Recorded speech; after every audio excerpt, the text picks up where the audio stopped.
എല്ലാവർക്കും ഇന്നത്തെ വീഡിയോയിലേക്ക് സ്വാഗതം. ഇന്ന് വെണ്ടയ്ക്ക പുളിയുടെ റെസിപ്പിയാണ് കാണാൻ പോകുന്നത്.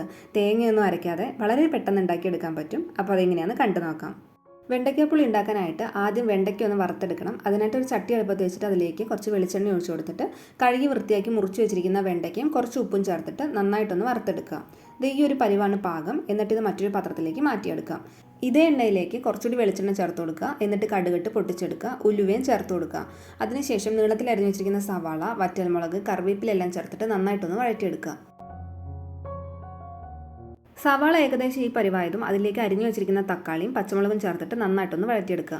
തക്കാളി കുഴഞ്ഞു പോകേണ്ട ആവശ്യമൊന്നുമില്ല, നന്നായിട്ടൊന്ന് വഴറ്റിയെടുത്താൽ മാത്രം മതിയാവും. ഇനി ഇതിലേക്ക് മസാലപ്പൊടികളൊക്കെ ചേർത്താം. മഞ്ഞൾപ്പൊടി, മുളക് പൊടി, മല്ലിപ്പൊടി എല്ലാം ചേർത്തിട്ട് ഇതിൻ്റെ പച്ചമണം പോണോടം വരെ ഒന്ന് ഇളക്കി കൊടുക്കുക. പച്ചമണം മാറിയത് ഇതിലേക്ക് വെള്ളം ഒഴിച്ചു കൊടുക്കുക. പിന്നെ കുറച്ച് പുളി വെള്ളത്തിലിട്ടുണ്ടായിരുന്നു, അത് പിഴിഞ്ഞ വെള്ളവും ചേർത്തിട്ട് നന്നായിട്ടൊന്ന് ഇളക്കി കൊടുക്കുക.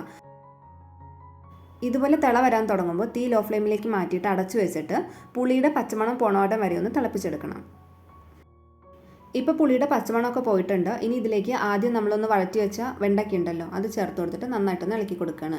വെണ്ടയ്ക്ക വേവാൻ ഒരുപാട് സമയമൊന്നും എടുക്കില്ലല്ലോ, എന്നാലും ലോ ഫ്ലെയിമിൽ വെച്ചിട്ട് 3 മുതൽ 4 മിനിറ്റ് വരെ ഒന്ന് കുക്ക് ചെയ്തെടുക്കുകയാണ്. ആ മസാലയൊക്കെ വെണ്ടയ്ക്കയുടെ ഉള്ളിലേക്ക് ഇറങ്ങാൻ വേണ്ടിയിട്ട്. കൃത്യം 4 മിനിറ്റ് കഴിഞ്ഞതും അടപ്പ് തുറക്കുക. അവസാനമായിട്ട് കുറച്ച് പഞ്ചസാര ചേർക്കുക. അതിൽ ഈ പുളിയുടെയും എരിവിൻ്റെയും ഒക്കെ ടേസ്റ്റ് ഒന്ന് ബാലൻസ് ചെയ്യാൻ വേണ്ടിയിട്ടാണ് അങ്ങനെ ചെയ്യുന്നത്. അവസാനമായിട്ട് കുറച്ച് കറിവേപ്പിലയും കൂടി പിച്ചിട്ട് കൊടുത്തു കഴിഞ്ഞാൽ വെണ്ടയ്ക്ക പുളി റെഡിയായി കിട്ടും. നിങ്ങളും വീട്ടിൽ ട്രൈ ചെയ്ത് നോക്കിയിട്ട് അഭിപ്രായം അറിയിക്കുക. അടുത്ത വീഡിയോയിൽ മറ്റൊരു റെസിപ്പിയുമായി കാണാം. എല്ലാവർക്കും നന്ദി.